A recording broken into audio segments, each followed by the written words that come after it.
นิ้วกราบนบน้อมอย่างพระติรัตนแก้วเจ้าตั้ง3ประการอันมีพระพุทธเจ้าพระสัทธรรมเจ้าพระสังฆเจ้าอันเป็นสรณะที่เปิ่งตีเคารพนับถือ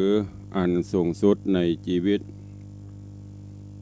ขอกราบคารวะแตบไตรไวสาปารมีธรรมพระมหาเถรานุเถระเจ้าคณะพระสังฆาธิการภิกขุสงฆ์สามเณรจุตนจุองค์ด้วยความเคารพเจริญสุขเจริญปรสาธุชนญาติโยมพุทธบริษัททุกท่านก็ขอน้อมต้อนรับทุกท่านเข้าสู่รายการมรดกธรรมกำเมืองต่างสถานีวิทยุกระจายเสียงพระพุทธศาสนาแห่งชาติและสังคมคลื่นเพื่อการศึกษาพระพุทธศาสนาและวัฒนธรรมคลื่นวิทยุสีขาวเพื่อเจ้าประชาคลื่นพระพุทธศาสนาและจริยธรรมส่งสัญญาณกระจายเสียงจากสถานีวิทยุวัดฝ่ายหินตำบลสุเทพอำเภอเมืองจังหวัดเชียงใหม่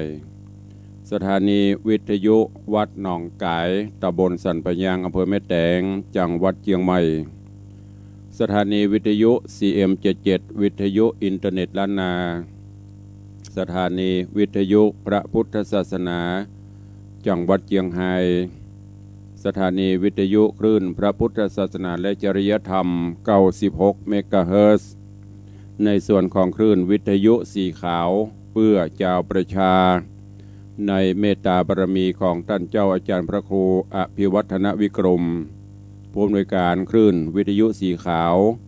และท่านผู้อำนวยการในเครือข่ายอันประกอบไปด้วยสถานีวิทยุบ้านทุ่งเรดิโออำเภอสันป่าตองจังหวัดเชียงใหม่สถานีวิทยุชุมชนวัดห้วยตองซักอำเภอจอมตองจังหวัดเชียงใหม่สถานีวิทยุเวียงป่าเป้าเรดิโออำเภอเวียงป่าเป้าจังหวัดเชียงรายสถานีวิทยุคณะสงฆ์อำเภอฝางจังหวัดเชียงใหม่สถานีวิทยุมนเสียงธรรมอำเภอแม่แจ่มจังหวัดเชียงใหม่ สถานีวิทยุชุมชนคนเมืองลี้อำเภอลี้จังหวัดลำพูนสถานีวิทยุชุมชนเสียงธรรมจากวัดจันทร์อำเภอกัลยาณิวัฒนาจังหวัดเชียงใหม่สถานีวิทยุชุมชนคนนาน้อยอำเภอนาน้อยจังหวัดน่านสถานีวิทยุสี่คำเรดิโออำเภอเวียงสาจังหวัดน่านสถานีวิทยุเสียงสายเรดิโออำเภอต้าวังผาจังหวัดน่านสถานีวิทยุชุมชนคนเหนือเขื่อนอำเภอฮอดจังหวัดเชียงใหม่สถานีวิทยุน่านฟ้าเรดิโอตั้งอยู่ณตำบลป่าแดดอำเภอเมืองจังหวัดเชียงใหม่สถานีวิทยุชุมชนคนต้นน้ำบ้านโป่งน้ำฮ้อนอำเภอเวียงป่าเป้าจังหวัดเชียงรายสถานีวิทยุแดนดินถิ่นล้านนาอำเภอสันปะตองจังหวัดเชียงใหม่สถานีวิทยุล้านนาเรดิโออำเภอศพปราบจังหวัดลำปางและสถานีวิทยุเพื่อการศึกษาพัฒนาอาชีพเรดิโอเน็ตเวิร์ดอำเภอเมืองจังหวัดลำปางตลอดจนวิทยุในเครือข่ายทุกสถานีและวิทยุชุมชนที่ต่างตันผู้อำนวยการได้ลิงก์สัญญาณมอบถวายเวลารายการนี้ดำเนินโดยกล่าวกับผมอาตมภาพพระครูวิสิทธิ์ศรีลาพรเจ้าคณะตำบลป่าแดดเจ้าอาวาสวัดวังสิงคำตำบลป่าแดดอำเภอเมืองจังหวัดเชียงใหม่หรือนามเรียกขานญาติโยมห้องกันว่าตุลุงในวังเป็นผู้ดำเนินรายการนำเสียงธรรมะมาพบปะกับญาติโยมเป็นประจำทุกเจ้าตั้งแต่เวลา6 โมงป่ายถึง7 โมงโดยประมาณ ในส่วนคลื่นวิทยุสีขาวเฮากับพบปะกันในวันพุธและวันเสาร์เป็นประจำต้องขอบพระคุณแถมครั้งหนึ่งกับท่านผู้อำนวยการทุกสถานีและกราบขอบพระคุณครูบาอาจารย์ตลอดจนสาธุชนญาติโยมที่ได้ติดตามเป็นกำลังใจเข้ามาติดตามรับชมรับฟังจากทาง Facebook ไลฟ์ของสถานีมรดกธรรมวัดวังสิงคำก็ดี104ธรรมะใครเครียดก็ดีของวัดไฝ่หินก็ดีและของพี่น้องพุทธศาสนิกชนญาติธรรมครูบาอาจารย์ทุกรูปทุกท่านที่ได้เข้ามาแล้วก็กดแชร์กดไลค์คือเพื่อนๆในกลุ่มได้ฟังกันปากันวันนี้ก็คงจะชุ่มช่ำจุ่มเย็นกันหลังจากที่ตะคืนพระพิรุณหรือว่าฟ้าฝนตกลงมาคงจะทั่วทราบข่าวจากทาง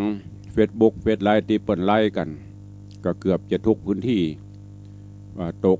ตะวันนี้ตะคืนนี้หาใหญ่หาหลวงเจ้านี้ก็จุ่มเย็นสบายก็ขอให้เย็นกายเย็นใจกันเนอะ แล้วก็วันนี้ก็ขอให้ทุกท่านดำเนินกิจการกิจวัตรกิจธุระต่างๆได้สำเร็จผลราบรื่นเรียบร้อยดีงามทุกประการดังที่ท่านทั้งหลายปรารถนาในส่วนของทาง Facebook ไลฟ์ขอถวายการต้อนรับท่านเจ้าอาจารย์พระครูสถิตเจติยารักษ์ท่านเจ้าคณะตำบลแม่แฝกใหม่เจ้าอาวาสวัดเจดีย์แม่ครัวเจริญปอนต้อนรับคุณโยมวาลีอินทกูลคุณโยมสุปรณีรูมาเจริญปอนต้อนรับพี่นันจรันปิยจันทร์หรือว่าพี่นันล่าบ้านดอยซิวเจริญปอนแม่เลี้ยงทัดพิชาสุสิงคำพ่อเลี้ยงธนวัฒน์สุสิงคำเจริญปอนโยมปี้อัญชลีคำกิติคุณโยมชนจันทร์ซอนคำแล้วก็มีขอถวายการต้อนรับท่านเจ้าอาจารย์พระครูประหลัดวิมลวัฒน์ตุปิโจวัดพวกจ้างก็ได้เข้ามาติดตามรับชมรับฟังนอกจากนั้นก็มีเจริญปอนคุณโยมอรพินใจที่กรตลอดจนจังซอยุทธนาห่างดงคุณโยมมงคลวงร้อยถวายการต้อนรับท่านเจ้าโสภณเมธีวัดสปุงนักเดชชื่อดังแห่งจังหวัดลำพูน เจริญปอนต้อนรับคุณโยมทองคำทิวงคำเจริญปอนคุณโยมเกษณีกำลังเข้ามาติดตามรับชมรับฟังต่างไลฟ์สดต่างเฟซบุ๊กอยู่ในเวลานี้วันนี้ก็จะได้เทศนาธรรมพื้นเมืองเหนือต่อจากวันเสาร์ก่อนนั่นก็คือพระธรรมเทศนาเรื่องซอยปัญหาที่ได้นำมาเทศนาให้สาธุชนญาติโยมทั้งหลายในตอนที่แล้วผูกที่แล้วมาถึงยังตอนที่โพธิสัตว์เจ้าได้ตอบปัญหาที่สุจดาได้สอบถามเกี่ยวกับดอกไม้หอม5อย่างดอกไม้หอม5ชนิดที่ไผ่มีหรือมีกระไผ่ก็จะเป็นผู้นั้นจะทำให้ผู้นั้นหอมตลบอบอวนบอกว่าบนโลกมนุษย์ตาวติงสาหรือบาดาลนะครับพิภพถ้าดอกไม้นี้อยู่ที่ไหนมีกระไผ่บุคคลนั้นก็จะหอมมันได้แก่ดอกอัญญังพระพุทธเจ้าก็ได้ตอบเป็นข้อคือกับสุจดาได้หูได้ทราบดอกไม้หอม5ชนิดก็คือศีล5นั่นเองอย่างบัดเดี๋ยวนี้ต่างคณะสงฆ์ต่างราชการเปิ้นก็รณรงค์โครงการหมู่บ้านรักษาศีล5ถ้าบ้านไหนจองใดบุคคลใดมีดอกไม้5อย่างคือศีล5นี้บ้านนั้นเมืองนั้นจองนั้นก็จะมีแต่ความสุขดอกที่1ก็คือศีลข้อที่1อันได้แก่ปานาการบะเบียดเบียนชีวิตการบะเบียดเบียนชีวิตผู้อื่นเพราะทุกชีวิตต่างก็ฮักชีวิตของตัวบอกว่าจะเป็นสิ่งสารสัตว์ตัวน้อยตัวใหญ่จนกระทั่งตัวคนเฮาต่างก็ฮักถ้าเฮามีการเบียดเบียนชีวิตกันบ้านนั้นเมืองนั้นก็จะมีความสุขศีลข้อที่2หรือว่าดอกข้อที่2อันได้แก่อทินาการบะเบียดเบียนการบะยักยอกบะช่อโกงทรัพย์สิ่งสลิงคานบะเอาบะเบียดเบียนเอาของเปิ้นมาเป็นของตัวหิหาเอาของไผ่ของมันโดยความขยันมันเพียรตรากตามทำงานไปเปิ้นก็อยากจะมีของเปิ้นเฮาก็อยากจะมีของเฮาตรงกันข้ามถ้าไปลักไปชกชิงวิ่งราวป่นจี้ของเปิ้นความเสียดายก็มีเหมือนกันหมดลองยกเอาตัวอย่างถ้าเปิ้นมาทำกับเฮาโลเฮาจะคิดจะได้เอาใจเขามาใส่ใจเราดอกที่3ก็คือข้อเว้นหรือว่ากาเมการยกเว้นละเว้นจากการคบจู้สู่ผัวเมียเปิ้นบ่ไปเล่นจู้ผัวเมียไผผัวเดียวเมียเดียวฮักเดียวใจเดียวซื่อสัตย์ซื่อต่อกันบอกว่าลูกเปิ้นหลานเปิ้นบุคคลที่เปิ้นมีผู้ปกครองโดยบ่ได้อนุญาตหรือโดยบ่เต็มใจเฮาก็ลกเว้นไปดอกที่4ก็คือการที่บ่อู้บ่จายุแยงตะแคงรั่ว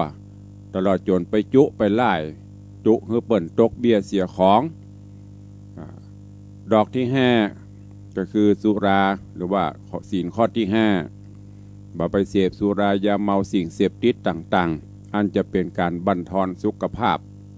แล้วก็นำมาซึ่งการเสียทรัพย์เสียชื่อเสียเสียงเสียความเคารพนับถือเฮาลองพอคนที่เปิ้นเสพสุรายาเสพติดนี่ไผบ่ค่อยคือการนับถือตาเสียความเคารพนับถือคือความเชื่อถือไอ้หยังไผก็บ่ค่อยเชื่ออันนี้คือดอกไม้5สิ่งดอกไม้5อย่างตีไผบ่ค่อยคือความเชื่อถือได้แถลงไอ้หยังไผก็บ่ค่อยเชื่ออันนี้คือดอกไม้5สิ่งดอกไม้5วิสัชนาหรือว่าการแก้ปัญหาถูกต้องตรงประเด็นทุกข้อทุกประการนางก็โนนั่งลงก้มกราบพร้อมยอมที่จะเป็นกู้ข้างในตอนที่แล้วมาถึงตัดที่เมื่อตกลงยงกันแล้วถึง2ก็อยู่คล้ายๆอย่างพอตกลงตามข้ออนัตสัญญากันแล้ว สุจดาก็ ตกลงที่จะมอบกายถวายตัวให้เป็นภริยาของลาภกุมาร แล้วก็จะได้สู่ขอกันตามแบบเบ้าโบราณ เรื่องราวจะเป็นจะได้ก็ขอนิมนต์และเจริญปอนเจิญจวนสาธุชนญาติโยมทุกท่านได้สดับตรับฟังพระธรรมเทศนาปืนเมืองเหนือเรื่องซอยปัญหาในผูกที่ 4เป็นลำดับไปณโอกาสบัดนี้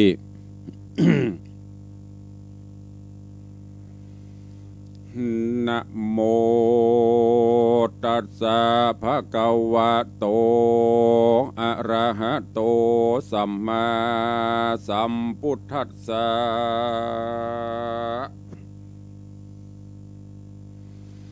ลำดับธรรมเทศนามาถึงซอยปัญหาผูกสีนิยายกรีจากใครรัตติญาในเมื่อถึงเล่าคืนนั้นรุ่งแจ้งมายามมุ่งยามควรเจ้าองค์อวนลาพระกุมารก็ออกจากสถานมาสู่นอกกับนางนายอดนาฏไทยก็โดยไตออกมาตามยามนั้นฝูงสาวล้ำหมู่ใจตกแดงไว้เตรียมตันยังไม่สีฟันน้ำสวยแน่ยืนอยู่ทายอถวายการแก้วสมสายสวยแล้วพระนอแก้วลาพระกุมารมีปริวารหลายออมแห่เจ้าก็เพนาขึ้นเมือก็สั่งอำลาสลีนูดเหนือห้างแก้วเก่าพรากเหือนนังแก้วลูกเสียทีแผ่วรานาสีเตตองเถิงแห่งห้องเวียงใจเจ้าก็จริงจะใครบอกเราแก่พ่อแม่เจ้ามันดาว่าตาตะข้าแด่ปิตามันดาพ่อแม่ข้าลูกนี่แผ่ไปหานางสะลีกัญญาฝ่ายไตก็หักได้เต้ดังหัวใจกวนกระตำสารได้ดังอันขอเจียงจันพ่อเจ้าจงแต่งตามเงากองเมืองแดดเตอพุทธสะตังวัจนังสุตวาส่วนเศรษฐีทั้งสองพ่อแม่ได้ยินแต่กำจะแห่งพุทธาตนแล้วอันตนลูกแก้วผู้เป็นลูกมากล่าวผูกกถาจริงมีมโนหัวใจปิญญายืนยาวเจยบานจริงฮือแต่งปันนาการของฝากฮือมีหลายหลากพร้อมนานา ตามธรรมดามาแต่ก่อนบ่เฮือยุดหย่อนสักอันตกแต่งตันพร้อมแล้วก็ฮือฝูงแก้วหมู่วงสาไปขอเอาสุจดาไว้แว่นฟ้าอันอยู่ไฟใต้ละห่างเวียงยามนอนโคนฝูงนั้นเดืองเป็นหมู่ก็พรากที่อยู่เฮือนตนได้ไปตามหนตั้งใหญ่แผ่วรอดควายเฮือนนางแล้วตกดินวางขึ้นสู่ยังที่อยู่แห่งเจ้าเสียทีเขาก็มีคำถามไขข่าวว่ายังก้อยอยู่สวัสดีบ่เหนื่อยใครเครื่องกาฝูงโยบวงสาพี่น้องบ่กิ่งของเจ็บใจ กับสะลีเงินใบข้าวปอดแก้วหน่อยยอดสุจะดายังบ่มีโรคาโศกเศร้าทุกค่ำเจ้ายังอยู่สบายดีหรืออาถาในกาลละเมื่อนานส่วนพ่อเจ้าเศรษฐีจริงมีกรรมดีตานตอบประกอบโดยกรรมกวนการบัวรับมวลจุสิ่งอันเป็นเครื่องกวนใจ ยามนานตูตาผู้ใจหม้อก็ตานต่อมหาเศรษฐีกล่าวกำใจญาสวสดีก็กายก้อยตานไม้เสียงหวานโยกยางเครื่องปันนาการของสู่มีครบหมัวกู้หลายสันขอเอาแสงตามานน้อยนาดเมื่อเป็นสะไปเศรษฐีฝ่ายปูนแห่งหัวเมืองเจ้าก็ตกแต่งเลี้ยงหลายสิ่งแก้วแหวนยิ่งเงินคำผ้าแพทย์ลำแผ่นผ้าดังหมู่มางัวควายเขาของใหญ่ครบกู้ตั้งฟุ้งหมู่กันยา วางป่านสู้จะดานอนเอาฮือป่าเอาเมื่อสู่เฮือนผัวตนกล่าวกำมงกลมใจญาโจกตามกองโลกโบราณการแล้วกิจการพร้อมสิ่งแล้วจุสิ่งจุอันเขาแสงจากการบัวระมวลเมียนแล้วจริงจักนำนางแก้วสุจดาว่ายหน้าขึ้นสู่ในที่อยู่ต่างหัวเวียงไตต่างเปียงตึกดองเมื่อรอดห้องเหือนหลวงแย้มนอนคนปั้นปวงเอากันแม่ต้อนออกหับคอนเจยโจมก็มีแหละนาส่วนเจ้าลาพระกุมารมีปัญญาญาณงามแงแปลงปอดแผดลาภานอคัตติญาเป็นเจ้ามีใจจมบานใสส่องจริงลงพระห้องเฮือนใจลงไปฮับเอาจอมนางไว้นาดน้อยถือเอาข้อมือสวยยุกกำจุงกันนำขึ้นสู่เถิงแก้วกูเฮือนตนเมื่อนานคนปันปวงกืนเก่าตั้งหนุ่มเทายิงใจลุลำลายแขกคอนมาฮับตอนดาคันผู้จ้างแปลงควันดาสู่แม่นโบราณยามนอนสาวสายฟ้าเส้นไฟผูกนางสายกับเจ้าลาพระกุมารนอนเอานอนนาดน้อยกล่าวโจกถอยกำใจว่าอาจุอาจจะใจโยโหสัพพะโรโกนิรันตรังยะถาสุขังเวทะเลจะอัฏฐเกวจีวันโตสันติอุโภสัพพโรกาวินาสันตุเตอัจจะในวันนี้หากเป็นวันดีสลีใจยะโจกขอฮือเจ้าทั้งสองมีไวยะสีเนหายากายอย่าฮือได้นายห้างไม้ปาตัวนายเสียกันหูฮักแบ่งปันโจมจื้นอย่าฮือผู้อื่นจริงโจมฮืออยู่กับการยืนโยมต่อเต้าเก้าเท่าเลี้ยงลูกเต่าฮือมั่นยืนตั้งวันคืนอย่าฮ้อนไม่อย่าเหนื่อยใครเป็นสังบาทนี้จักแป่งควันส่องจะเอาตั้งข้าวน้ำและปูยาตั้งจีนป่าและเต็มถ้วยตั้งกล้วยอ้อยใหม่เป็นหวีฮือมากินของดีลายจ้องเฮือมาสู่ห้องเฮือนเฮามาเตอเนอควันเฮยว่าอ่านแล้วก็เฮือปันแค่แก้วสู่ขวัญกันว่าบวรมวลแล้วฟุ้งแค่แก้วหมู่จุ่มเจือ ก็เอากันเมื่อตุกหมู่ไว้หน้าสู่เฮือนเขาส่วนสุจดาเหล่าหน้าไทยมาเป็นสะไปแห่งมหาเศรษฐีนางแปลงใจดีงามแง่ครบย้ำพ่อแม่ตั้งสองปฏิบัติตามกองอันยิ่งเหตุหักผัวแก้วมิงกับตนหักดังฝูงคนเพื่อนป้องหักหมู่พี่น้องปงปันปากจะหวานแลบลวนใจอ่อนอวนคออ่อนนอย่อมเฮอตานแก่ญาโจกคนขอตุกเมื่อใจกว้างเผื่อคุณนาและนาปุณนาจะปรังไปนาแต่นอนเมื่อนานตั้งแต่เจ้าลาพระกุมาร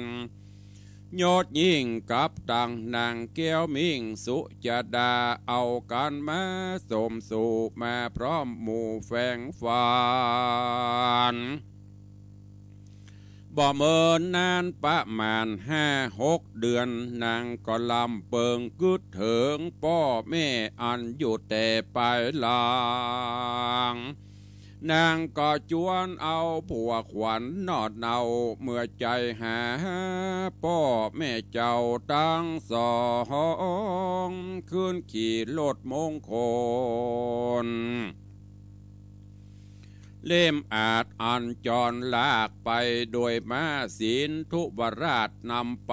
มีปริวารแวดล้อมแห่นแห่ออมไปตามไต่หนทางไปรอดเบียงใต้ห่างเบียงใต้ห่างเบียงหนตั้งเปียงมาไข่เกาะไปพบพระโพพญาพรหมทัตราชาตาตีกองตาสองนาตังหมู่อำมาตย์และเสนาตังคาเกียวอาจคนหานพญาก็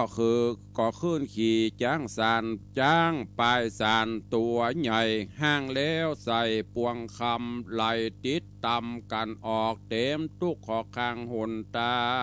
งเต็มหนตางมาเตรียมวางขาขึ้น6 เด่นตื่นเตียวแรงตัวดำแดงขาวเผือก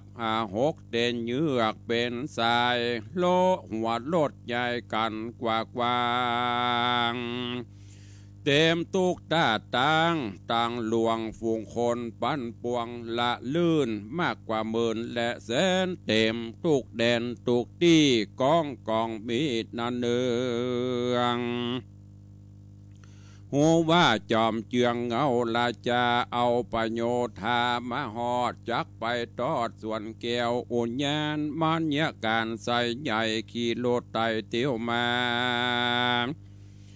โมนามันป้อยมาเคียงกูพญาเป็นเจ้าจอมผู้จอมยอดฟ้าดูเราสู้จุงมัดจำเอาไปกว่าเฮือความนาฟันตายส่วนนางสมสายเมียมิงนาหน่อยยิ่งกวนโจมเฮาจักเอาเมียสมแทบเต่าเป็นเงื่อนเต้าเตวีเจเลนาลาจาปุริสาฝูงคนมีมวลมากขาเต้าหากเหลือเขาได้ยินอาจญากวนเก่าแห่งเจ้าเอา เขาก็เลือลวนเล่าเสียงแขกเขาก็ไปมัดเจ้าลาพระคำแดงเป้ศอกทานเลาะลอกเลือดย้อยออกเจ็บใจลากนำไปจักข้าว่าอันตีนั่นนางเกี้ยวแว่นฟ้าสุจาดา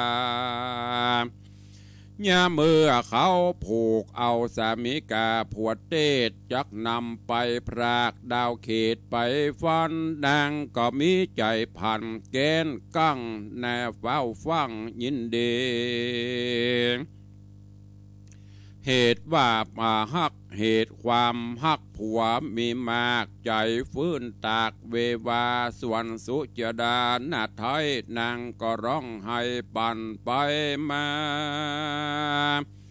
นางก็มาย่อฮัดหา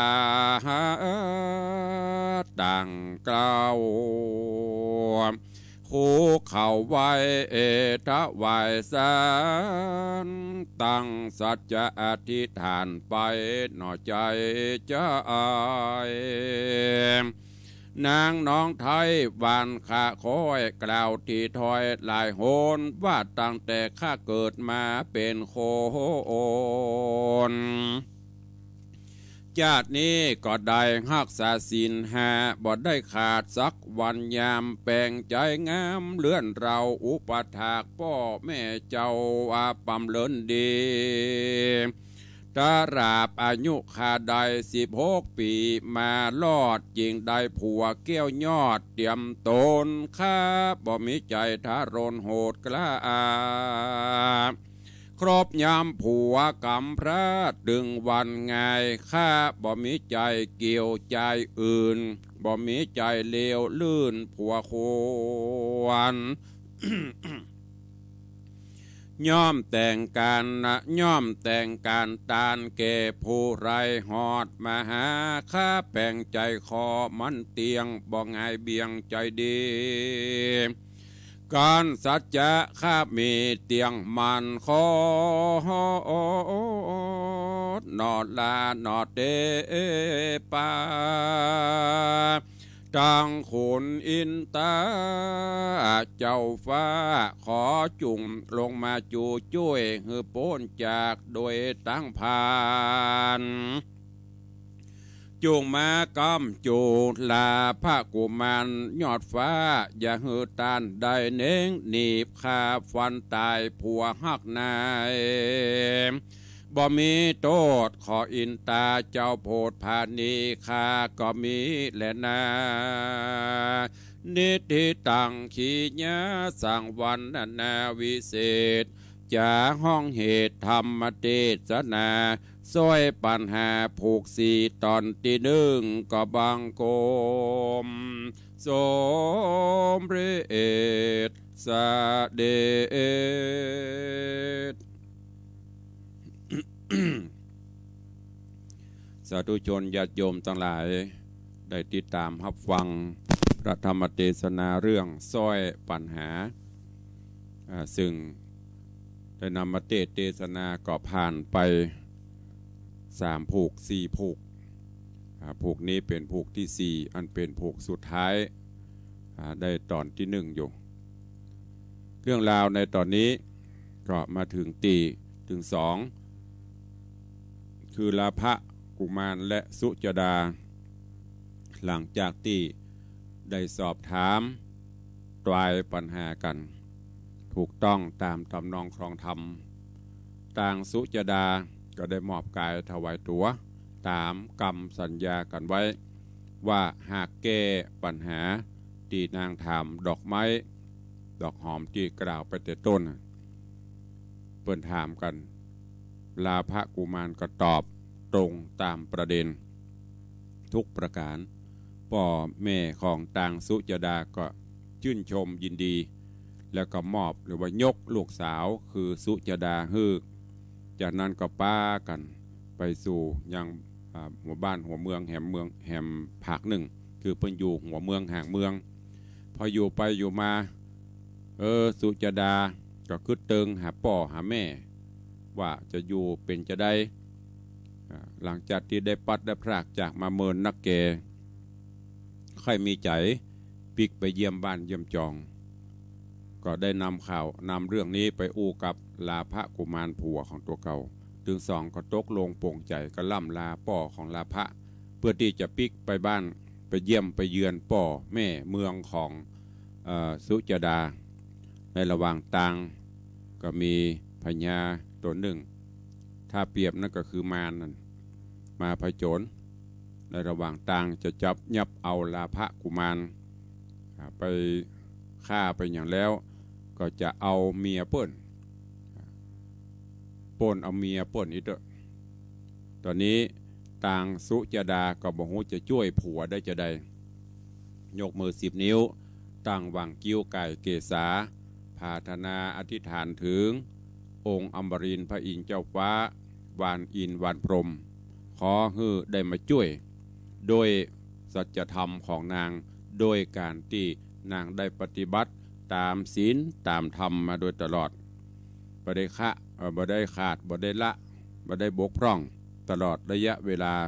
นางก็ปฏิบัติมาขอเตปะอาหักเจ้าได้ส่องหูเล็งหันแล้วขอให้ได้มาช่วยมาปลดปล่อยให้ผัวของข้าได้พ้นจากอันตรายเรื่องราวจะเป็นจะได้ก้อยติดตามฟังกันในตอนต่อไปในวันเสาร์ก็คงจะเป็นตอนอวสานของเรื่องสร้อยปัญหาเนอะวันนี้ก็โป่งวางไว้แต่เพียงเต้าอี้ก็ขอให้ทุกท่านฟังแล้วเก็บแกะก้อนไกเอาสาระเอาแก่นสารน้อมนำไปประพฤติปฏิบัติโดยเฉพาะดอกไม้5 อย่างดอกไม้หอม5 ดอก ก็คือศีล 5ขอให้มีศีลมีธรรมอยู่ไปกำกับตนกำกับตัวก็จะนำพาให้เฮาท่านทั้งหลายได้หลอดพ้นหลุดพ้นจากสัพพะอันตรายต่างๆได้เนอะเดี๋ยววันเสาร์ก็มาฟังกันต่อวันนี้ก่อนที่จะได้อู้ได้จ่าตักตายกันต่างหน้าใหม่ก็ขอตักตายพี่น้องครูบาอาจารย์ต่างหน้าเฟซก่อนเนาะขออนุโมทนาขอถวายการต้อนรับครูบาอาจารย์ท่านเจ้าท่านอะไรอย่างนี้นันทชัยกะถ้าอ่านผิดสุมาอภัยเนอะแล้วก็มีเจริญปอนต้อนรับคุณแม่จันเพนคำโปธาคุณโยมทองคำที่บงคำก็มีคุณโยมปัทมาแจมโรท่านพระสมพรทิตะโสพโนกำลังรับชมโยมปีจัญญาฟองซักท่านพระครูธรรมธรบพิษทิตะโสพโนสาธุครับออกมาแล้วเนาะปนเคาะปนน้ำเนอะอยู่ดีมีสุขจะไปนอนนักนะกระดูกทับเส้น นอนโรงพยาบาลได้2-3 วันไม่ได้ไปเยี่ยมออกบ้านออกมาวัดก็ดีละโมทนาบุญตัวเองเจริญปอนโยมป่อวุฒิชัยสมณะถวายการต้อนรับท่านเจ้าสิทธิชัยอินทวันโนโยมปี่จงรักโยมลักษณะเกตดีกำลังเข้าชมเนอะก็ขอถวายการต้อนรับทุกท่านตัวเองขอบพระคุณแถมครั้งหนึ่งเนอะกับสาธุชนญาติโยมที่ได้ร่วมโมทนาสาธุกับทางวัดวังสิงคำเมื่อวันที่21ที่ผ่านมาทางวัดได้มีพิธียกยอดชัดขึ้นประดิษฐานบนพระธาตุเจ้าเจดีย์และก็ประกอบพิธีวันครบรอบอายุวัฒนมงคลวันเกิดของอัตมภาพกูปีจะมีญาติโยมญาติธรรมหลั่งไหลเข้าสู่ร่มอารามวัดวังสิงคำปีนี้ก็ตามสถานการณ์เขาก็จัดกันไปแบบเรียบๆง่ายๆการสืบจะตรงจะตาก็ไม่ได้สืบหัวใจงานก็คือยกยอดชัดทองคำขึ้นประดิษฐานงานก็ผ่านไปด้วยความราบรื่นเรียบร้อยดีงามทุกประการขอขอบพระคุณกราบขอบพระคุณเมตตาบารมีครูบาอาจารย์พระมหาเถระตลอดจนญาติโยมศรัทธาทั้งที่ได้มาก็ดีไม่ได้มาก็ดีเนอะขอบพระคุณทุกท่านตัวเองในโอกาสนี้ก็เจริญปอนประชาสัมพันธ์ข่าวสารงานบุญให้ญาติโยมเฮาในยุคโควิดไปวัดไปวาก็บ่สะดวกต่างสถานีวิทยุคลื่น 104.50 วัดฝ่ายหินร่วมกับต่างวัดวังสิงคำก็ได้จัดกิจกรรมธรรมะพิเศษวันธรรมสวนะก็คือวันพระวันศีลก็ได้เทศนาธรรมตั้งแต่บ่ายโมงถึงบ่าย3 โมง2 ชั่วโมงนำเอาธรรมะแล้วก็นำปาศรัทธาญาติโยมได้สวดกรรมฐานนั่งสมาธิแผ่เมตตาแบบเบ้าโบราณเหมือนเฮาไปวัดพร้อมกันนั้นก็ได้ตั้งการเทศน์การธรรมตลอดภาษาต้นที่ญาติโยมได้หันตั้งหลังฉากนี่ ก็เป็นต้นของกันเตศตลอดภาษาซึ่งก็มีโยมปเลี้ยงธนวัฒน์แม่เลี้ยงทัดพิชาสุสิงคำเป็นเจ้าภาพเจ้ามูลสถาเก้าร่วมกับพี่น้องสถานบุญ FC แฟนรายการทางจากทาง Facebook เฟซไลน์เนอะท่านผู้ใดจะร่วมถวายปูจากันเทศกันธรรมตลอดพรรษาก็สามารถติดต่อบริจาคได้ตามกุศลจิตเจตนา นอกจากนั้นก็จะมีการพิเศษแห่มอันหนึ่งก็คือวันเดือน12เปงวันที่เปิ้นปล่อยเปรตปล่อยผีบ่วยดวงจิตวิญญาณบรรพชนพ่อแม่เฮานะญาติพี่น้องที่ได้ล้มหายแต่จากไปได้มารับของกินของทานเหมือนอย่างเฮาได้ฟังเพลงนั่นน่ะก็ต่ำกำแพงวัดกาไปขอของกินของเปิ้นได้กินพ่องบ่ได้กินพ่องไงแล้วก็ตามประเพณี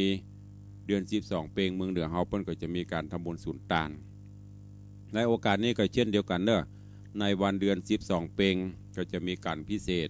เทศให้ญาติโยมศรัทธาได้ร่วมเป็นเจ้าภาพร่วมกันโดยตะวานี้ก็มีโยมปเลี้ยงธนวัฒน์แม่เลี้ยงทัดพิชาได้นำสังฆทานผ้าไตรและจตุปัจจัยมาเป็นต้นเป็นเก้าการพิเศษนี้คือระหว่างกลางพรรษาตลอดพรรษาดึกแหมส่วนหนึ่งนะ แล้วก็เดือน12เปงนี่ไผ่ไข่ตาลหาป่อหาแม่หาพี่หาน้องหาลูกหาเต้าหาผัวหาเมียตามเจตนาก็สามารถร่วมโมทนาบุญได้เนอะนี่ก็ขอประชาสัมพันธ์ทุกท่านตัวเอาแล้วเนาะเวลาก็ล่วงเลยปนักแกวันนี้เฮาลิงสัญญาณไปหลายคลื่นตั้งแต่น่านแป่น่านพะเยาลำปางลำปูนเชียงไฮ้เชียงใหม่ก็จัดโยมกโรงจะรอจ๋าใครสนทนาธรรมในตอนนี้ก็จะได้ตักได้ตาย กับญาติโยมต่างหน้าใหม่เนอะใครฟังอยู่ที่ไหนก็กันคนละน้อยเนอะวันนี้กันคนน้อยเพราะว่าถ้าเราเมินก็เดียวคนอื่นก็จะไม่ได้ก็ตักตายกันไปต่างหน้าใหม่ใครจะจะเอ่ยตัวตุลุงก็เข้ามาได้เนอะ 0817836540 0817836540วันนี้จะมีจากที่ไหนทางใดพ่อง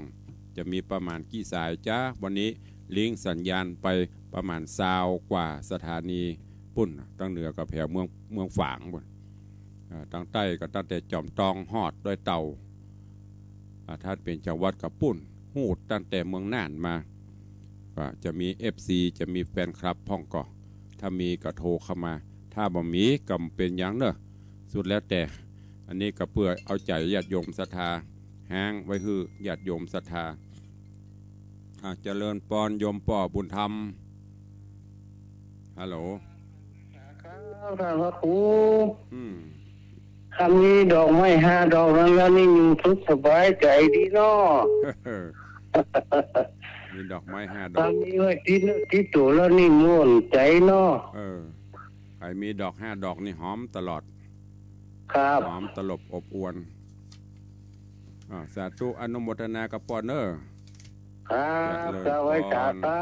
ธุผู้กันคนน้อยเนาะเจริญปอนไหว้สาครับไหว้สาครูบาท่านเจ้าพระสงฆ์องค์เนรที่ได้มาดูมาชม FC แฟนคลับนักศิลป์นักปูนของนั่นพระครูเนอะดูมาชมพระครูเสียงทองรูปหล่อของเราเนอะโอ้ศีล 5เนี่ยมันหอมแท้ๆเนาะจุ่มเย็นด้วยแถมเนอะพ่อแม่พี่น้องหอมกับทุเรียนก่อนเนอะโอ้ยไหวสาธุมีงานบุญเนอะ12เปงนี่นะจะไปลืมเนอะพ่อแม่พี่น้องดูฮับศีลฮับบุญกับนักศีลนักบุญทั้งหลายลูกหลานเนอะบาท10 บาทก็ได้เนอะอุทิศบุญกุศลพ่อแม่พี่น้องเนอะตั้งต้นมาแล้วทำบุญกุศลเนอะไหวสาครับไหวสาบุญรักษากับปอเลี้ยงตัวอนุโมทนาขอบคุณเจริญปอนสายต่อไปไหวสาเจ้าเจริญปอน อันนี้บันเม็ดเดียวบันประกอบติ๊กว่าจะได้โอ้ยดอกหาดอกเนี่ยครอบดับใจให้จนตายเลยเจ้าอาจจะอีเนาะสาธุอนุโมทนาจากบ้านบักกอกปราสางแม่แก้วเจริญปอนไหวสาเจ้าท่านพระครูอาจารย์เรียนไฟบ้านเรียนประการสันปะตองเจ้าเชียงใหม่สาธุใส่กันทำด้วยอย่างวันนี้ใส่แล้ว20 บาทสาธุดอกไม้หอมเนี่ยดอกเนี่ยโอ้หอมมาได้2,500 ปีแล้วก็หอมมาตลอดนะจะหอมไปอีก 2,000 กว่าปีที่มันครบ5,000 ปีไปเลยนะถ้าจะเกินอยู่เนาะเกินอยู่เกินอยู่อนุโมทนาสาธุโยมแม่จันเรือนใสดอกไม้5 ดอกไผ่มีดอกอื่นก็หอมอยู่แต่อัน5 ดอกนี่ก็คือศีล5เนี่ยหอมใครจะอุดตัวเข้ามาเด้อ0817836540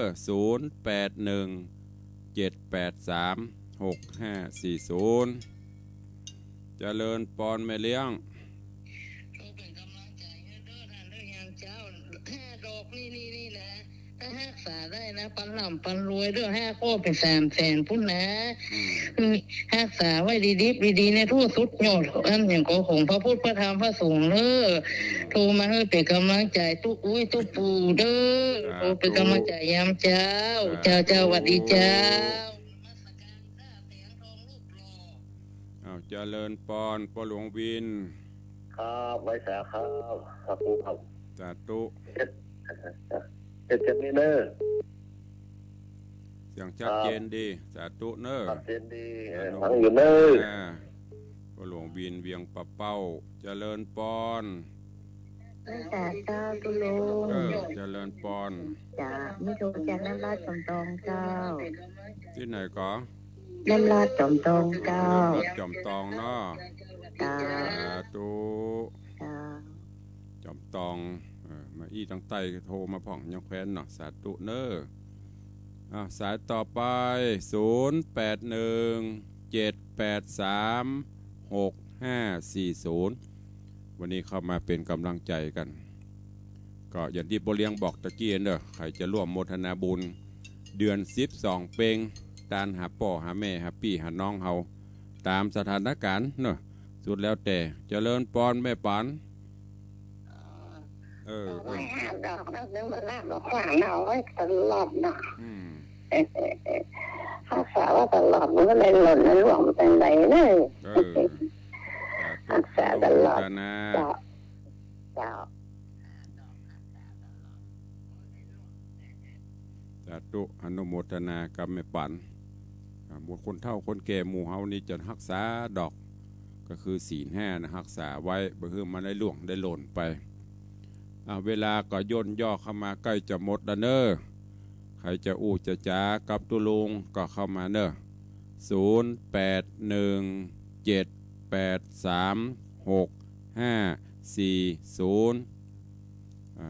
เข้ามาได้ ขอบคุณอนุโมทนาบุญเด้อ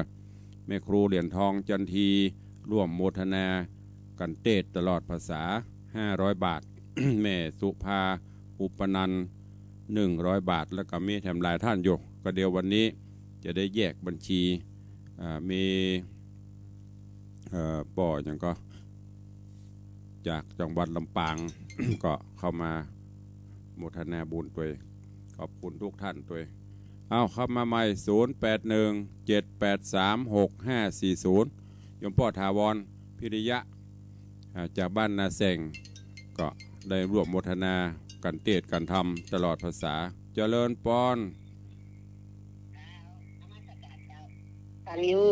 คนหน้าเดิมคนหน้าเดิมสาธุอนุโมทนาฟังอยู่ทุกวันแหละสาธุวันไหนต้องลงมีอัน FC นักก็ดีใจนะบุญรักษาเนอแม่เนอสาธุยมแม่ศรีนวลลันจวน FC แฟนพันธุ์แท้เจริญปอนด้วยสาเจ้าสันติสุขด้วยโลเจ้าพี่น้องต่างใต้มานักให้วันนี้ เจ้า สาธุชัดเจนดีนะแม่เนาะ เจ้า เออ เจ้าชัดเจนดีเจ้า ใส่การทำกี่บาทวันนี้โดยหรอ ที่ใส่เจ้าบาทนะเจ้า 3 บาทโอ้ตะกี้ของแม่ก็สาวได้40แล้วหรอฮะ เจ้า สาธุอูเล่นบ่ได้เนอะบุญรักษา เจ้าไว้แต่เจ้า ปอนเจริญปอนฮัลโหลโอ้ไม่เยอะสักอย่างตัดสายไปก่อนเนาะเจริญปอน สวัสดีครับท่านพระครูครับพ่อผัดเจ้าล่าบ้านห้วยคายหมู่4ตำบลยงดำอำเภอสังวาสระปูนเป็นอามาพุทธอามาพาดติดเตียงเรียบท่านพระครูแหมเข้าแหมออก เป็นอย่างเป็นกำลังใจปอนเนอะอดทนเอา ครับผ เป็นไปตาม ม สังขารธรรมเนาะ ไปใจเงี้ยดาครับใครอยากให้ไปหันไปนี่ไปสิ่งไปการมันไปบ่ได้ เป็น ติด ยัง เตียงแคบกินข้าวนอนกินน้ำนอนกินท่านพระครูครั เป็นโรคสบายเนาะ ครับ อย่าไปเครียดมันเนอะปอนเนอะอดเอา มันเป็นได้มันก็หาได้ ครับ ดีละเป็นกำลังใจเนอะ ครับผม สาธุ มันยาวร้อยสาวท่านพระครูครับ สาธุเนอะโยมป่อเป็นคนไข้ติดเตียงใครไปนะกำได้ไปนะเป็นอย่างเป็นกำลังใจเนอะมันเป็นโรคภัยโรคมันเจริญปอน เจ้า บ้านใดบ้านใด ฟังอยู่เด้อเจ้า จากทางใด จากการน้ำต้นแม่วางเจ้า น้ำต้นแม่วางเนาะ เจ้า สาธุอนุโมทนาเนาะแม่เนอะ สา เจริ ธุ ญปอนวันนี้มาจากทางสายใต้มานักเจริญปอน ไปสาครับตุลู มาแล้วพ่อพญาเมืองน่าน วันดีครับพอชัดเจนดีฟังได้ยินเสียงโน้วันนกมันใจที่ทอดดูตลอดครับ สา เรียน ธุ หันหน้าหันสายอยู่ครับ สาธุสาธุ อนุโมท กำลัง นา ใจทุลุงเด้อ บุญรักษา ครับพูดฝนตกครับลุ ฝ ง นตกแต่ว่าตกหนัก ครับนี่กระตุกอยู่ที่เชียงนะครับ ถ้าจะทั่วหมดเนาะ ครับ ดีละจุ่มเย็นดีต้นไม้ต้นตอกจะได้ชุ่มฉ่ำหน่อยขอบคุณ ครั พ่อหนา ผม เนอะ ถืออยู่ดีเองเชียวอายุมันยืนยาวเนอะเป็นลมโพลมใจแก่วัตถุประการแก่ลูกหลานต่อไปนะครับเนอะ สาธุขอบคุณกับพ่อหนานประเสริฐนี่จากเมืองน่านเจริญปอนสายต่อไป ไหว้จ่าเจ้า ฟัง เจ เป็ ริ น ญ วัน ปอน เจ้า จากไหนแม่ บ้านใหม่น้องโมแดงเจ้า ร่องวัวแดง เจ้า สัญญาณชัดดีเนาะ ดิชัดดีเจ้า วันนี้ใส่กันทำล่ะ ไปแล้วเจ้า ซื้อ เจ้าก ระ บาท ปุก เจ้า ได้60แล้วฮะ มันได้60 บาทละดีละ ปุ่มตกก็เจ้า ตกกับแม่เท่าคืนนี้ตก ได้ตกกำลังปิ่งนะนี่ นี่ดังนอกคืมๆอยู่ เจ้า ดีละ เจ้า จะได้เย็นสบายเนาะมันร้อนหลายวัน เจ้า สาธุเนอะ ที่ครบ2 ขีดแล้วก็เจ้า ครบเรียบร้อย เจ้า ไม่มีปัญหา ดีละไปจีดเถอะเนอะจะเลินปอนเอาแม่คำอ้วนเจริญปอน อ้าวไหว้จ่าเจ้าตุลุง อืม ฟังทุกวันน่ะตุลุง เอาวันนี้ใส่กันทำหรือยัง เจ้าใส่ละ3 บาทเจ้า ได้80แล้วเหรอฮะ เจ้า 4 คนได้ อนุโมท 80 นาบุญตัวเขาเลี้ยงด้วยเนอะ ก็เลี้ยงประกัน เจ้า วันเทศพิเศษวันเดือน เจ้า 12เพลง เจ้า สาธุเนอะ เจ้า เจริญปอนสายต่อไปเจริญปอนสัญญาณเตือนแล้วเนอะ2 นาที เจ้าขออภัยเจ้า ใส่ค้างอีกก็มีขบูนค้างกะ